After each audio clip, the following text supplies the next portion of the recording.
Hey guys, we are now joined by the TUF live competitor who just recently fought. I think it was about 2 weekends now. Mark Glover. How are you, Mark?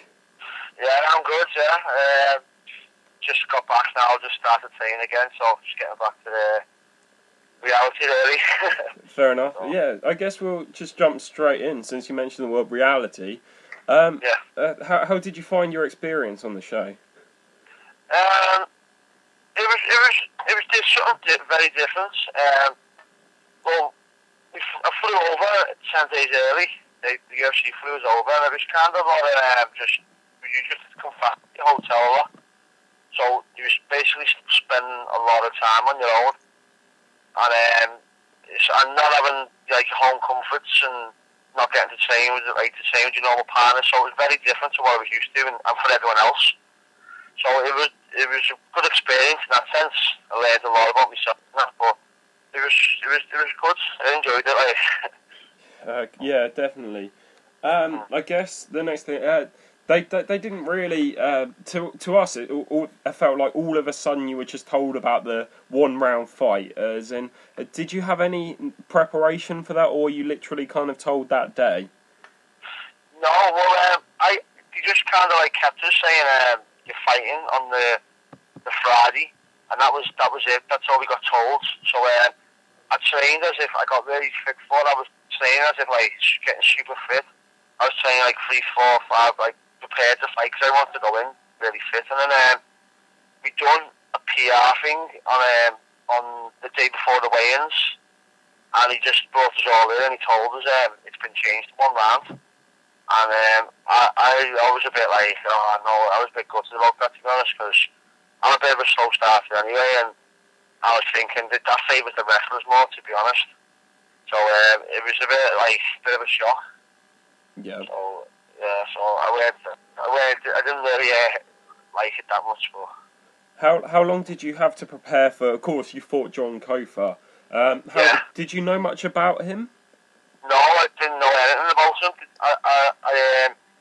I've seen him a few times, but didn't know anything about him. And then I didn't even know he was a southpaw until he come across the cage at me. I just knew. Someone told me in the van on the way to the fights. Erin Beach, it was the one who fought Cecilia. He told me that he was a wrestler. So, and that was like, he's like a quite high level wrestler. So that was it. I found out on the way to the fight that he's a wrestler. So it's a bit, I don't know what anything about your opponent, and you only got 1 round. But when I first seen him, he looked like a big strong lad. So I thought he'd want to go at me a bit more, and I was quite surprised that he was just being so negative and just trying to grab me in there, really just trying to do any chance of stalling a fight. I have to say I was incredibly impressed. I actually thought that you almost had done enough to win, especially on the feet. But I guess that's the whole American judging system and everything like that. Like, Thank you. yeah, you really worked your reach very well. You landed. I was a bit confused. I have to admit, I'm not trying to offend you or anything, but you threw a lot of kicks, and against the I rest, know, yeah, against the wrestler, it kind of. I know. I watching it back. To be honest, it was because I had the whole 1 round thing in my head, and I don't know. I shouldn't have threw that, man. Normally I don't. To be honest, I don't know. I just got into it, and I know it was the best thing to do, but I was just in there, and because I had the whole 1 round, and Dana White gave us this big speech before it, like go out there and give your all, and millions of people are watching, and make sure you got everyone go out there and fight, and that's always really pumped and ready to go. And I think I got in my head too much. And he offered 5 grand for a knockout, so maybe I was trying to chase that too much. Yeah. I don't know. But yeah, they weren't the wisest thing to do to kick so much, but I was just trying to fight. I got frustrated a lot. Yeah. Just holding me, do you know what I mean? We definitely saw that when you were kind of, you weren't showboating, but you were kind of egging him on. I sort of said to myself during that fight, that's kind of how I predict that Anderson Silva versus GSP would go down, because you did a very good job of continuously getting up and your guard was good.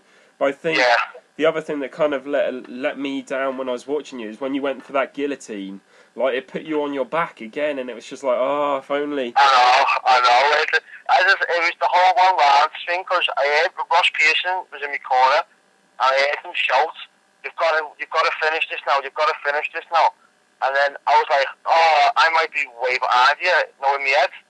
Yeah. And I just seen his neck, and I just thought, oh, I'm gonna have to try and go for this.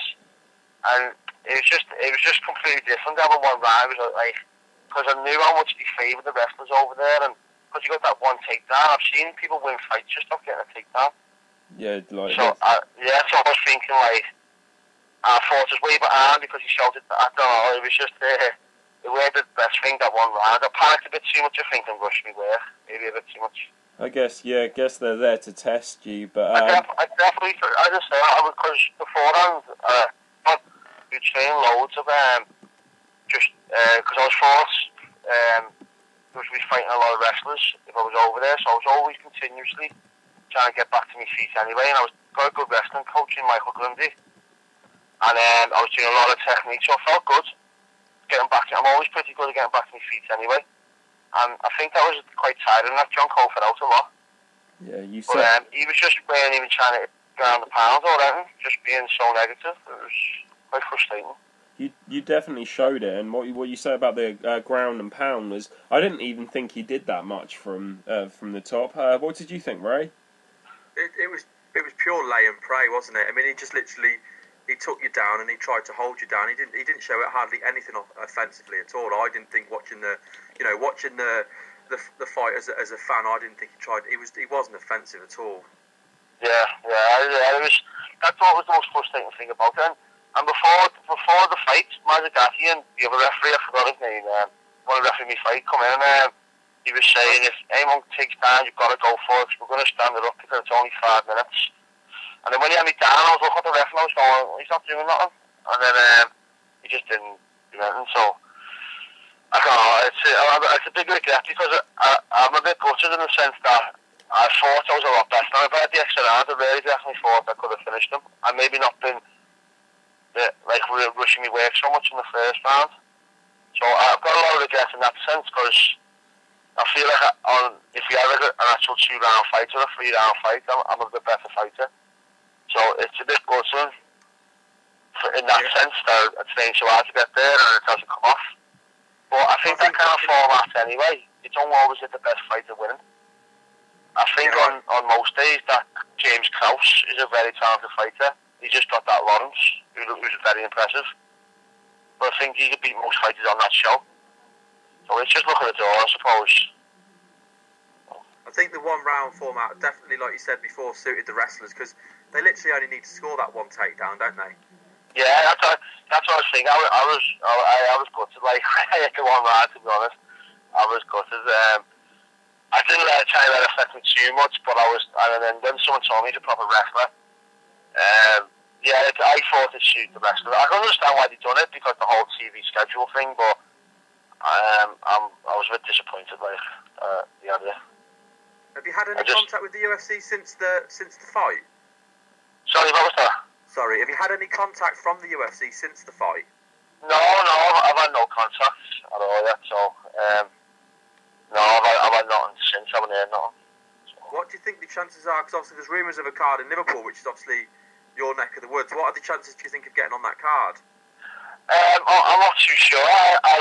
If the dream comes true, if then like that comes, I'll be over the moon to fight on the UFC in Liverpool. But there's still there's a lot of guys I'd say from Liverpool, like Paul Kelly, Terry Eckton, Paul Satt. They'll be all on there, so it'd be good to even get a chance to go on there. But as far as I know, I haven't heard nothing. I don't know if that'll come off. If that comes off, that's absolutely amazing. But I just hopefully I get a phone call on it. But I just say I came with Paul Taylor, and he's just if you watch obviously you watch his fight, he goes for it. He's absolutely relentless, and he's just someone I train with him on a daily basis, and he's just someone I have like so much respect for, and I just watch him and just see how he is, and I just copy him and I take his style and try and mold him to my own. I just like to go in there and just put the best more fights on and just leave it all in the cage. I just hate balls. I'd rather go out there and just put on a fight and win, lose, or draw, as long as I go out there and just give it everything I've got. Paul Taylor is brilliant. He's such an exciting fighter, like you say. He leaves it all out there. But I mean, even looking at some of the guys you just mentioned there, they've all they've all done, they've all done well. Obviously, Paul Sass is on a good run now. I mean, I know Terry Ettman's just lost his last fight, but up till then he was on a good run as well. So you obviously do you train with them? You say you train with them three? Yeah, I train with them every day. Yeah.